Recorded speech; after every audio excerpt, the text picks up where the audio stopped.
पढ़ा सुना है हमारे पूर्वजों ने क्रांति का इतिहास छोड़ा है। अंग्रेजी हुकूमत से लोहा लिया, गोलियां खाई, उनकी हर कानून का खिलाफत किया। और एक तुम हो कि अपने ही देश के कानून से डरने का झूठा भय दिखाकर चुप रहते हो। ऐसा नहीं है कि जुल्म के विरुद्ध तुम्हारी आवाज गैर कानूनी है। ऐसा भी नहीं कि तुम्हारे अंदर संवेदना नहीं है। ये भी नहीं कि तुम बलात्कारियों, कातिल और अपराधियों को अच्छा मानते हो। लेकिन फिर क्यों खामोश रहते हो तुम? क्यों तुम चीखते नहीं? क्यों तुम्हें किसी और की पीड़ा से कोई लेना देना नहीं? दरअसल ये जो तुम हो ना, उसमें दो भाग करता हूं मैं।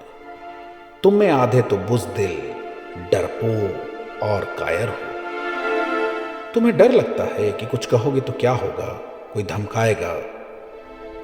सत्ता का लाभ लेना चाहते हो जो तुम्हें रत्ती भर नहीं मिलने वाला। सोचते हो बड़े लोगों से, ओहदेदारों से पंगे कौन ले, उनसे तुम्हारे निजी संबंध ना खराब हो जाए डरते हो।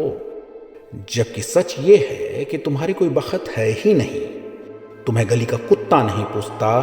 तुम्हारी औकात बस इतनी है कि 5 बरस में एक बार प्रायोजित इज्जत से पुचकार लिए जाओगे और तुम खुश होकर जात, धर्म, ऊंच नीच और प्रचार देखकर चुन लोगे एक और कसाई को। और तुम में आधे वो हैं जिन्हें समझ ही नहीं, पढ़ लिख कर भी अनपढ़ हो। तुम तो बहाव की दिशा में बहते हो। ना तुम्हारे खुद के कोई विचार, ना तार्किकता, ना अभिव्यक्ति। क्योंकि इसके लिए पढ़ना समझना पड़ेगा ना, जो तुमसे ना हो पाएगा। तुम तो सुख भोगी हो या वेतन भोगी। तुम्हें तो ऐशोआराम चाहिए ना, तमाम तरह के सुख चाहते हो ना, ढेर सारी दौलत। क्यों, ठीक कहा ना मैंने? तुम तो हाके जाते हो दलाल मीडिया के प्रायोजित मुद्दों से, धार्मिक गुरुओं के प्रवचनों से, भेड़ चाल में जो सब कह रहे हैं उसकी सहमति से। देखो, तुम में कुछ स्त्री भी हो, लेकिन मानसिकता आधी पुरुष प्रधान ही है।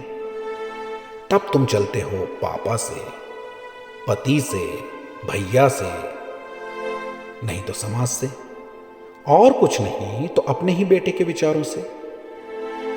ऐसे बहुत सारे तुम हो, और तुम्हें मैं ऐसे ही पुकारना चाहता हूं। मेरी नजर में तुम्हारी कोई इज्जत नहीं। तुम भी मेरी मत करना, मुझे चाहिए भी नहीं।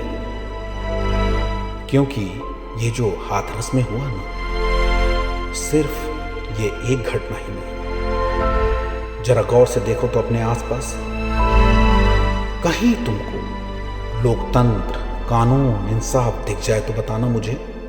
और ना दिखे तो 2 शब्द इनके खिलाफ लिख पढ़ या बोल देना, तब मैं तुम्हें तुमसे आप कह सकूंगा। धिक्कार है तुम पर, और मुझ पर भी, हम सब पर धिक्कार है। क्योंकि कहीं ना कहीं मैं भी तुम में से ही हूं।